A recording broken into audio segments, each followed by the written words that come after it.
Hey everybody, it is Jillian. So, yeah, wow.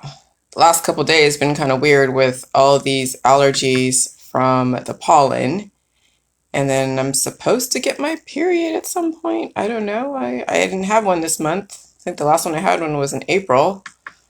So I'm yet to wait to see. Felt like I was going to, but I don't know. We shall see.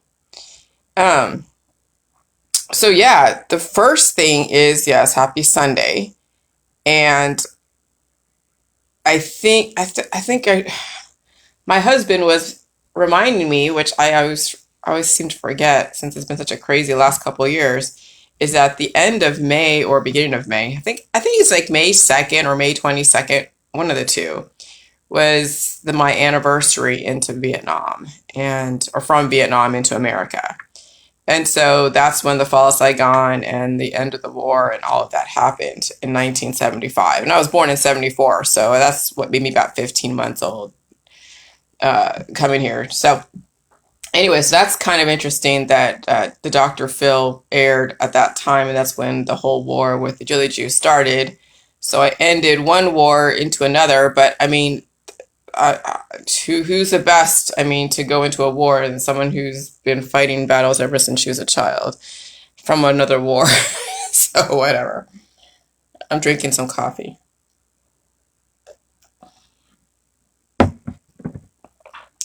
So, anyways, so today's Sunday, and I was listening. I don't know. I listen to so much stuff at night, and I still listen to the different prosecutors and different court cases. But last night I was listening to something about Madeline McCann. I guess they found the killer of Madeline McCann, and that's been like in the news for the longest time. And so somebody was talking about health minister of Portugal, the health minister of Europe, or something like health minister. Oh my God! Right there is in your face. Like I've heard the word minister and health before, and sometimes I'm just like why would it seems so like something like you get out of the movies, when you call a person who runs your health department a minister. But then I'm like, oh wait, politics, religion, and science, they're all the same thing. It's all like a religion, it's a belief system. It's all adjectives, like addiction is an adjective. Addict, ion, it's just like adding information to energy. That's really what addiction is, adding information to energy.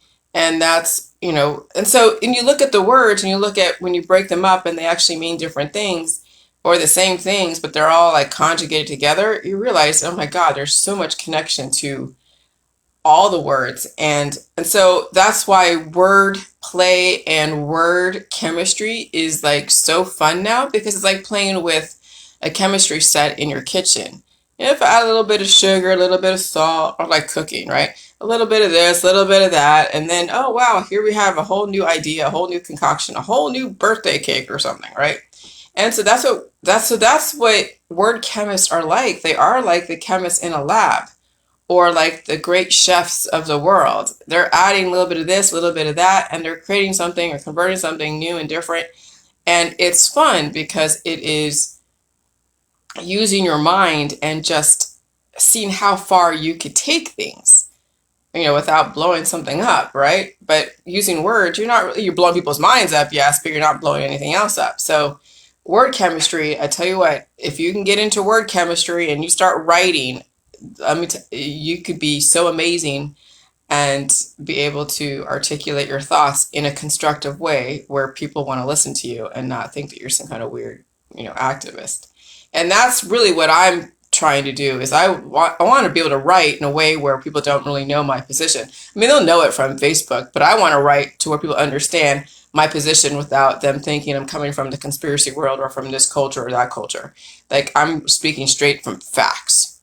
And so anyways, and so that's, so me looking at different words and then health minister, okay, that should tell you everything about the science, or the, I'm sorry, about the health gurus out there. They're basically, little demigods, little pastors of health, because health means a state of existence. It doesn't say good health or bad health. That's when you qualify with a bad or good, and that's based upon perception.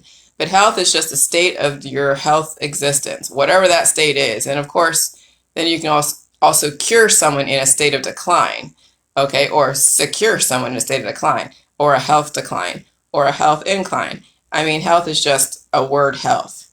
Health E is like, that's still an adjective because that's not really depicting anything but someone's perception of what healthy is. And when someone is dying and they still call them healthy, then you know we're living in a major world of upside down craziness. Okay. So anyways, and so then, yeah, then I'm looking at like HIPAA and how HIPAA has been used really against us. People are like, oh, you know, they all want to promote HIPAA. Don't tell anyone that you're not vaccinated or vaccinated. I'm sorry, but when you're using HIPAA as your platform to justify why you would not tell an establishment that you're vaccinated or not vaccinated, you're promoting then the secrecy of people's health and how they react to all the different therapeutics. I mean, come on.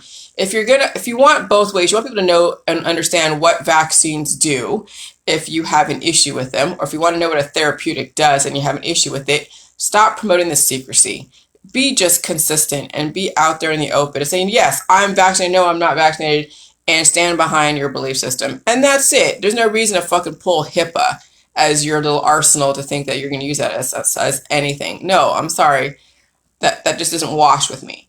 Okay? I remember a couple years ago when I was an anti-vaxxer that I was asking people, you know, when you get a titer test and you tested positive, what other predispositions are you experiencing with all these different positives? And then people can look at it and see a pattern.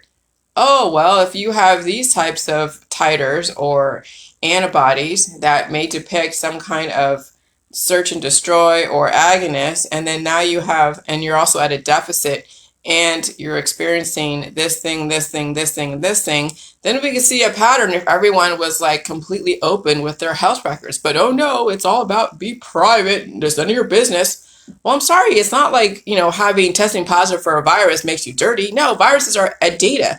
They're basically the spirit that gives you all of the I don't know, the relevancy of you living in this society. It's giving you intelligence, it's giving you activity, it's giving you so much. And so I don't know why people are so I know why people are so embarrassed about viruses, because they've been told viruses are bad. No, viruses are just data. That's all they are, is just data. And so if we didn't demonize viruses, then people would be more open to then their medical records and sharing what is going on with them and what issues they're dealing with, and then they can see a pattern. But guess who gets to know what all the patterns are in our society because of HIPAA? It's the establishment and biotech. Since you want to be secret about your health stuff, then biotech's going to take all of your reactions and house them in some kind of data source hidden behind jargon and really technical scientific information, so you can't penetrate it because of your lay way of thinking. And so, yeah, HIPAA actually has worked against the collective population. So I don't think it makes sense for those that are anti-government or anti-establishment or anti-pharmaceutical pull HIPAA as their little arsenal to justify not telling an organization or a store that they're not vaccinated or something. I mean, come on. You can't have it both ways. So, and then now I'm at this point in my book. Okay, so I wrote about the masters of strategic systems. Instead of the 17 influential families, I'm not going to I might have little shades of stuff. I don't know. I'm right now I'm completely washing all of my language right now to where it's not really depicting one end or the other. I don't know. There might be snippets of it. It's like when you go and I don't know what kind of analogy would be good. When you go to the beach and you play in the sand, you can try to get all the sand off, but you'll find sand in different crevices. And you're like, dang, I thought I cleaned everything, and no, you'll find sand in the car, in your body, wherever. And so it's impossible to get all the sand out until over time all the sand will come out of wherever if you wash everything. And so that's kind of like right now with my book, is I have a lot of residual perceptions and tones from when I was really like anti this and anti that. And so now, I'm trying to use words that are more egalitarian, that are more of where I want to go with this, because yes, like everything starts from something of an origination, and there is a growth process, growing pains.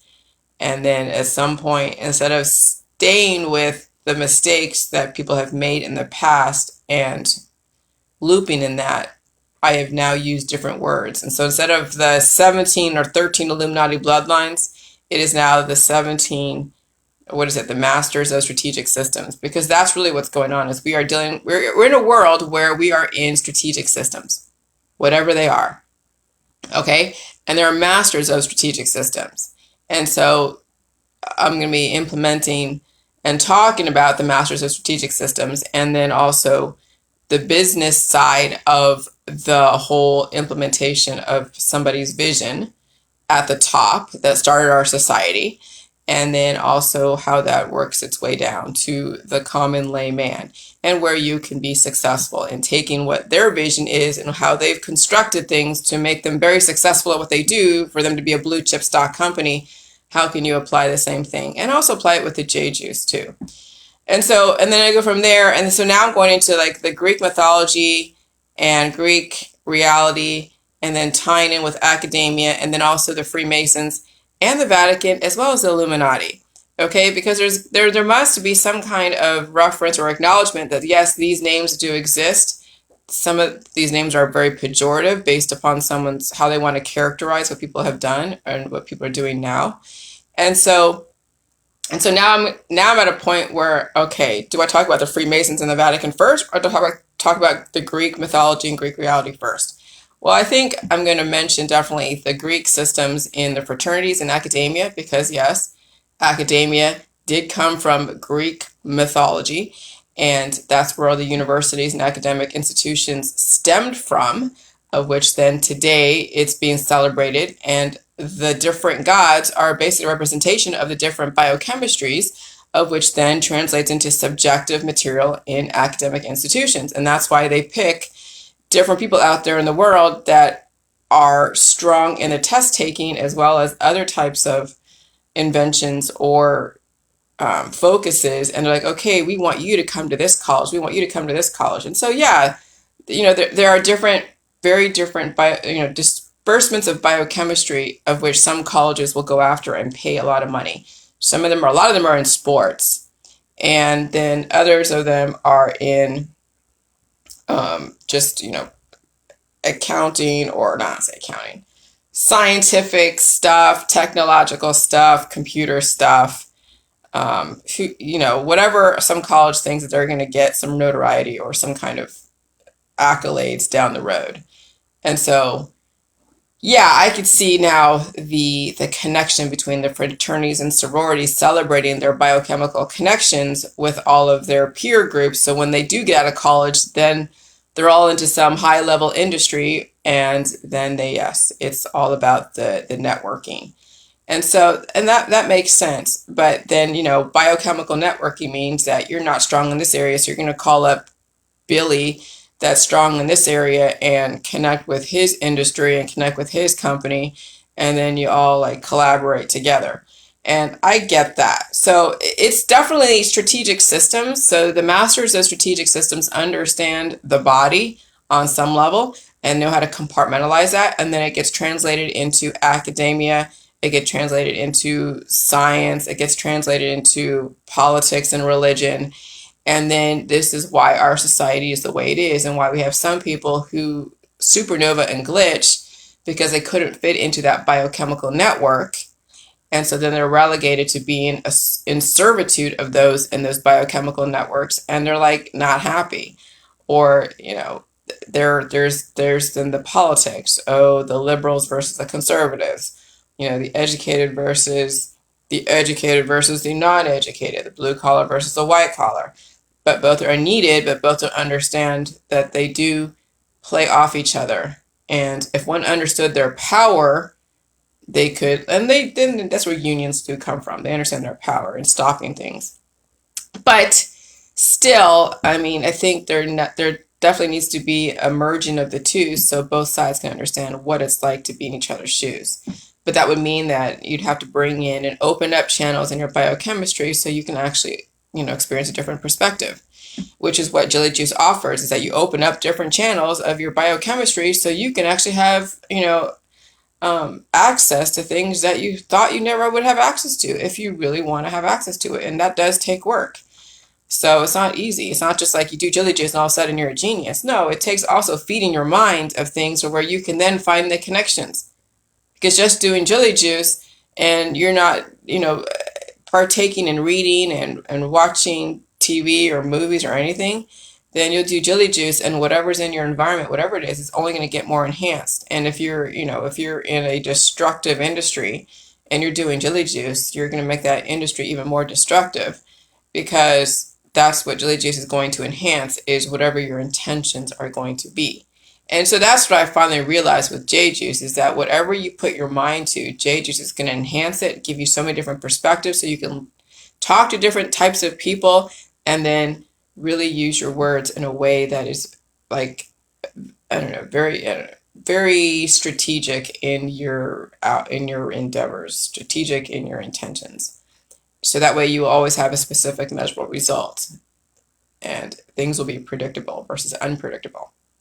So, yeah, I mean, this book is coming together, and I even have to rewrite my introduction. I don't know about as far as my background. I'll probably keep that background. It's pretty interesting. I'll still probably talk about the rollout of the Jelly Juice and my issues with some of the. I'm not going to name the specific people, but you'll kind of see that, yeah, there was definitely a history behind Jelly Juice, and there was definitely some little mini wars that went on during the rollout of Jelly Juice. Like anything, just like Christopher Columbus and the Indians, Jelly Juice also had some issues with resistance. And so there's a lot of parallels with the way J Juice rolled out and the history of the world, and as well as the history of your culture, because anyone that's watching me on Facebook comes from a culture that had to evolve, or they wouldn't be on Facebook. They would be back there hanging out in the brush, just doing whatever they do. But if you're on Facebook and you're part of a third world or first world, but you have access to technology, you have definitely experienced evolution, and you were also probably, your culture resisted the evolution as well at some point, and there were wars around that. And so, Jelly Juice is not that different from anything that's out there in the beginning of any type of evolution. And that's really what my premise is going to be, is evolution is not easy. It's met with resistance, and there definitely is a history behind every single evolutionary process. And not to be afraid of it, but to understand it for what it is and then evolve and stay alive. That's the whole premise with J Juice, is to stay alive. Okay, and now you have a choice. And so I'll tell you what, it's just been uncategorically so interesting that I can't even figure out, I don't even know how I would put a name or any kind of experience out there to what I have been experiencing the last couple years and within the last year. It's taken me about 2 years. I mean, I think I rewrote my last book and published it, I think February 2020. And so that came in February 2020. And so now from February 2020 all the way now to, I would say this next book is going to get released probably late fall, early winter. Because I want to make sure that everything is perfect. The tone is perfect. There's no confusion. And I'm not in any hurry. Okay. We're going to be around for a while. All my information on how to do J Juice really is in all the books that are out there, as well as on my Facebook page and my pinned post and my groups and the videos. So there should be no reason why anyone couldn't do J Juice without the current book that I'm writing right now, because I do have a book out there, and it's so that has given me an allowance to write this book without feeling like I have to do anything to help people figure this out, because I've already laid the groundwork, and now it's just a matter of you do it or you don't do it. But I'm definitely going to make sure that my last book that I'm going to publish, there's going to be people doing publishing books after me that are going to kind of spin off of J Juice on some level, and that's fine. But I want to make sure the last book that I write on my own around J Juice is going to be like covering it all. And if I do write anything that I publish on my own, it will, I don't know, we'll see. At this point, I got to get this done, and then I'm sure life will take me in so many different directions, out of which then could turn into a book. Who knows? But you never can project. You never really can tell what's going to happen in the future until you've completed your goals. All right. Anyways, I'm going to go and do my stuff. I'm going to write, drink my coffee. Gotta love Starbucks cans. And have a happy Sunday. Again, if I have any advice to you, do the J Juice, watch movies, watch videos, use Google, understand words and word usages, break words apart, because sometimes words will slip by you and you don't realize what they actually mean until you like are in that mode of connecting the dots, like I was last night listening to Madeline McCann and how they found her killer. It's pretty crazy. There's some gods of death out there, and the thing with these gods of death out there, they look for the weakest people. They look for children and they look for the elderly. So that should tell you something. You know, anyone that is dealing with cancer, disease, and chronic illness, I'm not saying that you're going to be a victim of these serial killers, but I'll tell you what, you will be subject to somebody else trying to steal your energy in some way, shape, or form. And it already has happened. That's why you're dealing with cancer, disease, and chronic illness and autoimmune disorders. It's the fact that you've also given away your energy for free. But there is a pattern to serial killers, and there's a pattern to the gods of the death out there. They look for the weakest link in society. And yes, that is the elderly, and that is children. And so if you know this, get your kids to hurry up and grow up and protect the hell out of them, because I'm telling you, there's going to be more of them out there as far as the gods of death, because our society is so unbalanced and we're headed for a reset, which means that anything goes. And so now you must be strong, because we are in a spiritual war.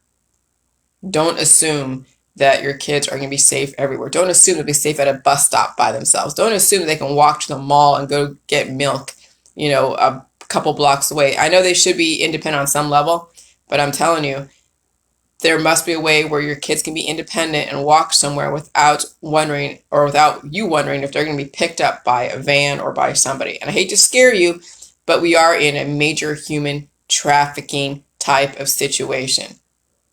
And the weakest people are going to be preyed upon. And so now you must get your kids strong, get you strong, protect Granny, protect Grampy, and this is the world that we live in. All right, so the Trinity of Allegory, I posted this, is the Vatican, Freemasons, and the Illuminati. Because the Vatican, it's the church. The Freemasons, it's the church as well, God. The Illuminati is the pejorative of both the Vatican and the Freemasons. So the Illuminati actually are the top of the pyramid, and the Vatican and the Freemasons are the two bases. And they run the politics, religion, and science. And they are also the ones that have given us all the stories to work from. And so that's the Trinity of Allegory. All right. And that's all I'm going to say. And you guys have a good day. All right. Nice to see you, John Oakes. Bye. And Odd and Eli. All right. Bye.